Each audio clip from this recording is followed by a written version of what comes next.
Good morning and welcome to West Coast Grandma. Well, today I'm going to make a super simple dish, kind of old-fashioned. For me, totally a dish of emotion. And the reason I say that is because I can visualize my grandmother making it, my mom making it, and now my daughter makes it my way because it is just so much more simple. So what I'm going to do is I am going to make scalloped potatoes.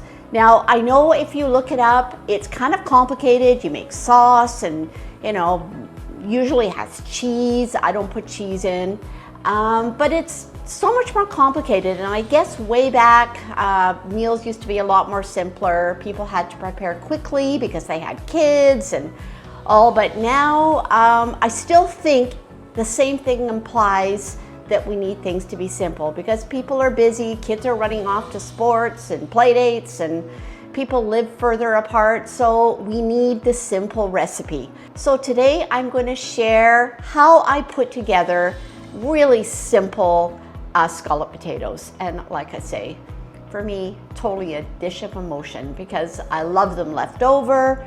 I just love them. It's just one of my favorite ways to serve potatoes. So first of all, I'm going to just drain off. I kind of got everything ready because I want to get this together quickly so that it's not too much time for you to watch. But I sliced up my potatoes already, and I want to just drain the water off and just let them dry a little bit.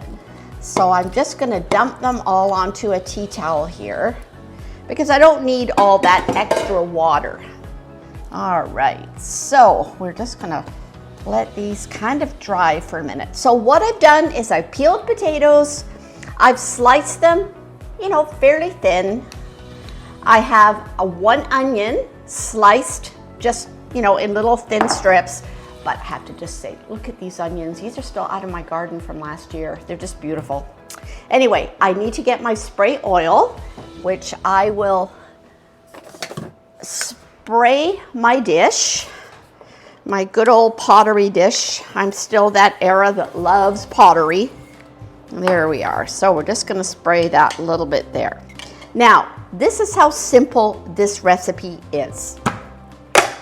You're gonna just take a handful of, I like them a little bit drier here. Let's just dry these off a bit more. Okay, so I'm gonna take a handful of potatoes. Just gonna spread them out into the bottom of my dish. And I'm gonna put a handful of onions. And then I need to get my salt. Now I do have to admit I'm using my homemade Tuscan salt for this. All it is salt that's made with oregano, thyme, rosemary, garlic, and red pepper. So, and you just mix it all together. Anyways, it's a tiny bit more flavor. So, sprinkle of salt, and remember you have to be fairly liberal with salt and potatoes because I don't think scalloped potatoes are that good if you don't have them salty enough. So a sprinkle of pepper. And the key thing, this is where it's made so complicated these days. I don't make a sauce. I just take a handful of flour, spread it on the top like so, and we're gonna repeat. Another layer of potatoes, just like so. Just sort of spread them all on. I mean, the other thing about recipes I notice these days is they make it look so complicated because they, put them all in a circle and all that. Well, as soon as you dig into the potatoes, nobody's gonna notice how the potatoes were in the dish. So just put them in there with another good big handful of onion. There we are. More salt, more pepper, flour again. And I notice that I'm just kind of poking it around here so the flour gets sort of coated onto the potatoes. Just like that. Okay, gonna put the final layer of potatoes. Let's just dump them all in. And the last of my onions. Layer of salt. pepper,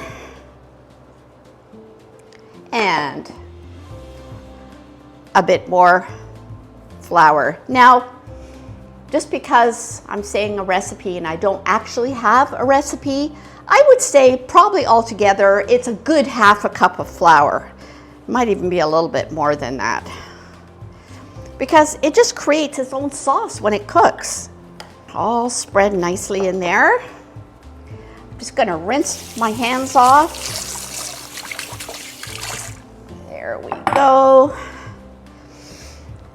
The last thing we're gonna do is we're gonna take our butter and we're just gonna put dollops of butter on. I'm not kidding, I literally can see all my family, my mom, my grandmother, my aunt, all making it this way. The only thing that takes the time probably is peeling and cutting up the potatoes, because this is whipped together very, very quickly. So there is, oh heck, probably a quarter of a cup of butter on top of that. And now for my milk. This is Cowichan milk. It's a local dairy, delicious milk. And I'm just gonna pour the milk on. And we want it, actually I need a teeny bit more, so I am gonna have to put cream because I'm out of milk. But you want it just so it comes up and you can see it like that with the potatoes. So I'm just gonna show you this close up here. That's how it looks. Alrighty, so I am gonna put my oven on at 325 because I want it fairly low. I don't want it boiling up and boiling all over my oven. So I'm gonna put it in at 325, and when I take it out, I will tell you how long it took to cook, because honestly, it's one of those kind of recipes that you just go through the motions. You don't really measure anything. You just put it in, but it's so simple. Just no need to make sauce. So I'm gonna put it in the oven. I'll come back and show you when I'm all done. Well, welcome back.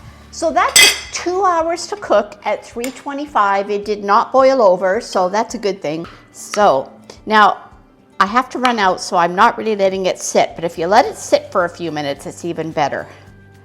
So there we are, look at that. Oh, it looks so delicious, smells so good. The house smells so good. Scalloped potatoes. Quick and easy. So, have to have one little taste. Looks so good.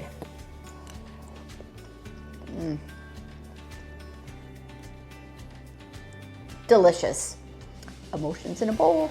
So you have to try that. Don't worry about all the fancy sauces and organizing all the potatoes. Just put it all into a bowl and bake it, and you're gonna have delicious scalloped potatoes.